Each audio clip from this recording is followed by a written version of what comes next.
эле сиздер акция болгон товарларды мына сайт аркылуу киргениңиздерде мына адам сүрөтүн басып логин паролуңузду терип киресиз да.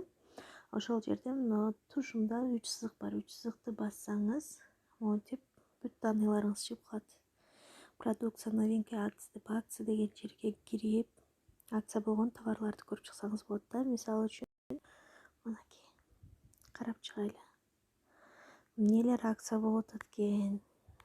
Шампуньдар, нолар болуп атат экен акция. Мындай кылып туруп алуунун условиясы дагы бар. Кандай кылып алса болот? Мисалы үчүн, мына жерде жазылып турат: любые два продукта ушул ФЛРД превенция по специальной цене деп атат. Экөөнү алсаңыз еще арзан келет экен да. А бирөөнү алсаңыз кымбат келет экен. Мисалы, купить этип көрөлү. Бирди алганыбызда канча болот? Экини алганыбызда добавлен в корзину дейт. Бирди алдык элек, мына 119 болуп калды. Ушунун количествосын өзгөртөлү.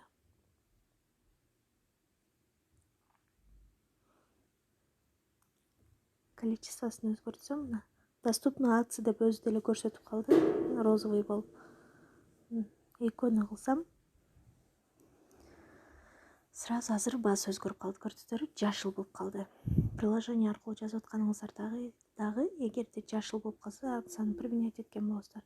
Если кызыл болуп калса, анда акция применять этилбей калган болот. Ушул түстөрүнө дагы көңүл буруп койсоңуздар жакшы болот.